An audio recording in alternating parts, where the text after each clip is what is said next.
Hey, good morning everyone. Hello. Okay, so today we will be talking something about population interactions. How certain populations interact with each other and what is the result of their interaction with each other. Okay. See, certain species are very beneficial to each other, certain species are not.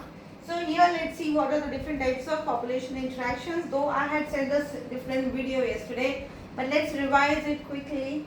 Now the first is like this is a species A and this is species B.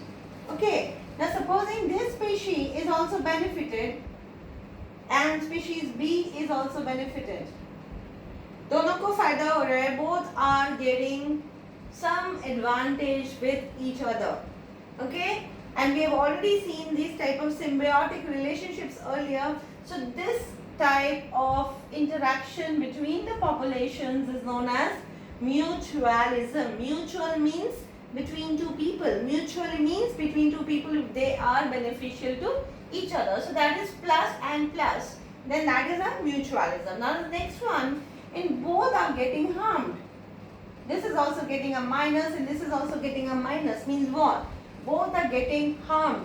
If both are getting harmed, that kind of interaction is known as competition, which is not good for anyone. In the competition, everybody tries to make the most of it, and in that process, they tend to harm each other. So, when both of them are getting harmed, nobody is getting benefited. That type of interaction is known as competition. Then the next type of interaction, where one species, that is species A, is getting benefited but species B is getting harmed. Okay, this you can see it here and here as well. These both are the same situations. One is plus and one is minus. Okay, so one is predation and one is parasitism. What is predation? Predation involves two people and these two people are predator and a prey. Alright, predator is the animal or the organism which feeds on the other organism, in turn harming the other organism or killing the next organism. That is known as predation, as you can say hunting in a normal term. Predator and a prey. So here predator is getting benefited as it gets its food from killing the prey. Okay. Now next, there is one more type in which a population interaction in which one species is getting benefited and another is getting harmed. That one is parasitism. Now we have already studied what are parasites, what are ectoparasites, what are endoparasites like mosquito, lice, tapeworm. All these are parasites. You will find later there are certain parasites like Cuscuta, Amarbale, which wraps itself around a tree and derives its food from the sap of the stem of that tree. It is also a parasite. So here one is a parasite and the other one is known as the host. So here parasite is getting benefited and the host is getting harmed. Right? Now this is a very interesting type of interaction. Which one? This one. Species A does get benefited but species B, उसको कोई फर्क नहीं है. It is not going to be affected in either way. Neither it is getting any benefit, neither it is getting any harm. So that type is known as commensalism. Okay, the commensalism. Supposing you have a creeper, you have a climber in your garden, which cannot climb on its own.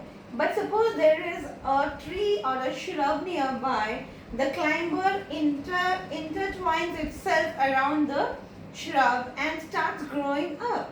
Now in this, the climber is the species A which is getting benefited, but species B, that is that shrub, has got no effect. It is not bothered.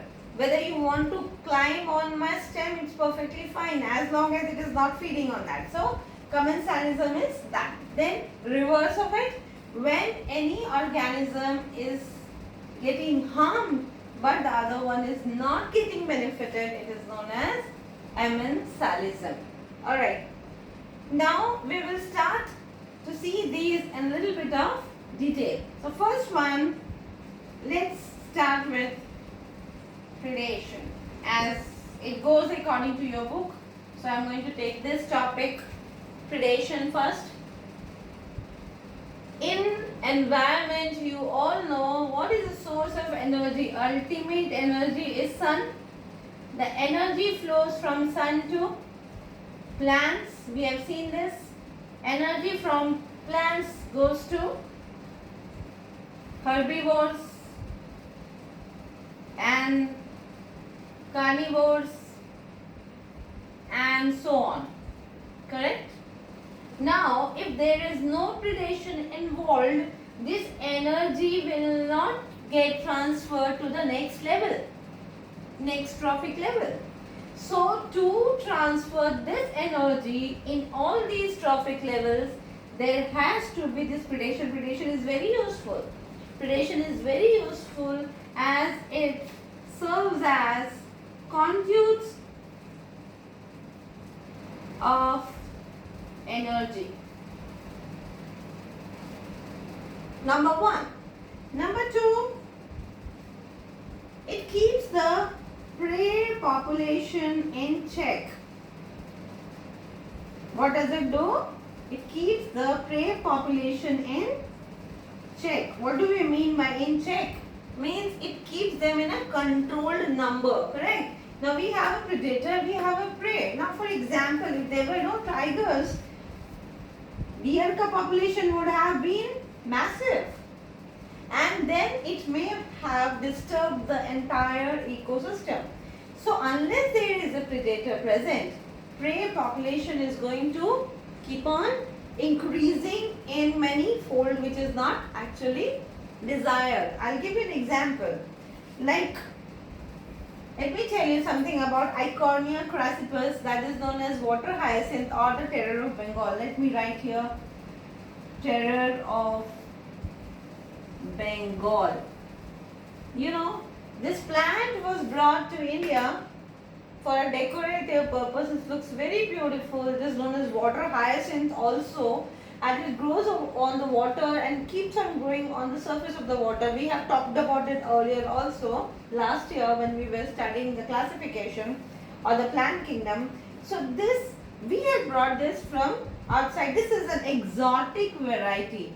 Whenever we bring any organism which doesn't belongs to the local, that is our land, that is known as an exotic variety. Now because this we had brought, but its natural predator remained in that country from where it had come.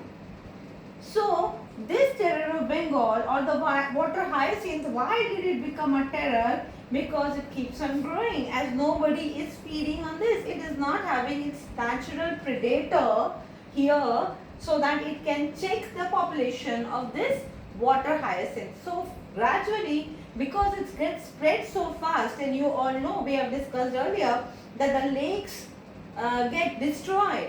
The living organisms present in the water, they get destroyed. Why? Because this water hyacinth or this plant that is growing so rapidly is going to use all the oxygen, use all the nutrients present in the water, and the rest of the organisms will not be able to use that.